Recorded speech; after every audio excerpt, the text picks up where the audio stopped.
உங்களுக்கு நிம்மதி உண்டாகுவதாக. தேவனுடைய இரக்கங்கள் அதிகமாவதாக. தேவன் என்ன சொல்றாங்கன்னா, சங்கீதம் 37:4, கர்த்தரிடத்தில் மன மகிழ்ச்சியாய் இரு, அவர் உன் இருதயத்தின் வேண்டுதல்களை உனக்கு அருள் செய்வார். உங்க இருதயத்தின் வேண்டுதல்களை உங்களுக்கு கொடுத்துடுறாருங்க. என்னெல்லாம் கேட்டீங்க, என்னெல்லாம் ஆசைப்பட்டீங்களோ கொடுத்துடுறாரு. ஆனால் ஒரு கண்டிஷன், கர்த்தரிடத்தில் மன மகிழ்ச்சியாக இருக்கணும். மூளை முக்கில் போய் உட்காந்துட்டு அழக்கூடாது, மூஞ்சை தூக்கி வைக்கக்கூடாது, எல்லாருக்கிட்டையும் கலகலகலன்னு சிரித்து பேசணும். தேவன் தான் பக்கத்தில் இருக்கார்ல. பெரிய டாக்டரான இயேசு உங்கள் பக்கத்தில் இருக்கார். ஐஸ்வர்யத்தின் தேவன் உங்கள் பக்கத்தில் இருக்கார். இயேசு என்று ஒரு வார்த்தை சொன்னாலே பிசாசு நடுங்கும். அப்பேற்பட்டவர் உங்கள் பக்கத்தில் நிற்கிறாரு, உட்கார்ந்துட்டுருக்காரு. அவரையும் வச்சுக்கிறீங்க கூட, அப்புறம் எதுக்கு போய் உட்காந்து அழுவுறீங்க, மூஞ்சையான் தூக்கி வச்சுருக்கிறீங்க? கர்த்தரிடத்தில் மன மகிழ்ச்சியாக இருந்தால்தான் உங்களுக்கு உங்களுடைய ஆசைகள் எல்லாம் நிறைவேற்றப்படும். உங்கள் மனதின் வேண்டுதல்கள் எல்லாம் நிறைவேற்றப்படும். ஏதோ மனசுக்குள்ளே ஜெபம் பண்ணீங்கள, அது எனக்கு தெரியாதுங்க, மற்றவங்களுக்கும் தெரியாது. ஆனால் தேவன் உங்களை படைச்சார் பார்த்தீங்களா, அவருக்கு தெரியும். அவர் என்ன பண்ணுறாருன்னா கொடுத்துடுறாரு. என்னெல்லாம் ஆசைப்பட்டீங்களோ அத்தனையும் கொடுத்துட்றாரு. ஆனால் என்ன பண்ணுன்னா உங்கள் மனசை ரெடி பண்ணி வைக்கணும். எதற்கு? ஏசு அப்படின்னு நினச்சாலே சந்தோஷமாக இருக்கணும். என்னங்க அவரை நினச்சாலே வருத்தமாக இருக்குது, அப்படி இருக்கக்கூடாது. அவரை நீங்கள் நினைக்கும் போதெல்லாம் சந்தோஷம் வரணும். உங்கள் மனசை அப்படி ரெடி பண்ணி வச்சிட்டிங்கன்னா உங்களுடைய இருதயத்தின் வேண்டுதல்கள் அத்தனையுமே என்ன ஆகும்? நிறைவேறிடும். எங்கேயும் வெளில கிளம்ப போகிறீங்கங்க, எவ்வளோ நேரம் ஆகும் நீங்கள் கிளம்புறதுக்கு? 15 நிமிஷம், 15 மினிட்ஸ், ½ அன் ஹவர், எவ்வளோ நேரம் எடுத்துப்பீங்க ஒரு இடத்துக்கு கிளம்புறதுக்கு? தலை வாரணும், இல்லை ட்ரெஸ் மாற்றிக்கணும், பவுடர் போட்டுக்கணும், இல்லை நிறைய வேலை இருக்குல்ல, நேரம் ஆகும். நேரம் செலவு பண்ணி அழகாக ட்ரெஸ் பண்ணிப்பீங்கள, ரொம்ப அழகாக ட்ரெஸ் பண்ணி ரொம்ப அழகாக தலைவாரி பவுடர் போட்டு ரெடி ஆகிடுவீங்கள, தயாராக ஆகிடுவீங்கள. அதே மாதிரி தான் உங்கள் மனசு, அது உங்களுக்கு தான் அடங்கி ஆகணும். உங்கள் மனசை அளவே வேண்டான்னு சொல்லி வச்சுருங்க, சரிங்களா? துதிக்க சொல்லுங்கள், பாட்டு பாட சொல்லுங்கள், தேவன் செய்த முன்னாடி செய்த நன்மைகள் எல்லாத்தையும் நினச்சி நன்றி சொல்லுங்கள், சரிங்களா? மூளை முக்கிலெல்லாம் உட்காந்து அழக்கூடாது, மூஞ்ச தூக்கி வைக்கக்கூடாது.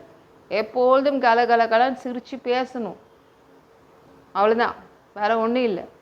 எப்பொழுதும் தேவனையே நினச்சாலே என்ன வரணும்? சந்தோஷம் வரணும். ஐயோ தேவன் என்ன நல்லா வச்சுருக்காரு, ஐயோ எவ்வளோ நல்லா வச்சுருக்காரு, அந்த எண்ணம் உங்கள் மனசுக்குள்ளே போட்டு வைங்க. அப்போ அந்த மனசு ரெடி ஆகிட்டோன்னே தேவன் வந்துடுவார். அவர் உங்களுக்கு என்ன ஆசைப்பட்டீங்களோ அதெல்லாம் கொடுத்துருவாருங்க. அவர் இருதயத்தின் வேண்டுதல்களை கொடுத்துடுவார். அண்ணாள் இருக்காங்கள, அண்ணாள் குழந்தைய வாங்கினாங்க. எப்படி வாங்கினாங்க? அண்ணாள் அவங்க குழந்தை இல்லை, ஆனால் அவள் குழந்தைய வாங்கிக்கிட்டா. எப்படி? சந்தோஷமாக இருக்க கற்றுக்கிட்டா. அவள் புருஷனை பார்த்து சிரிக்க ஆரம்பித்தா. அவள் கணவரை பார்த்து சிரித்ததே கிடையாது. முன்னாடி அழுதவ கணவரை பார்த்து சிரிக்க ஆரம்பித்தா. நல்ல சாப்பாடு சாப்பிட ஆரம்பித்தா. அது எவ்வளோ நல்ல சாப்பாடாக இருந்தாலும் சாப்பிட மாட்டான், ஆனால் நல்ல சாப்பாடு சாப்பிட ஆரம்பித்தா.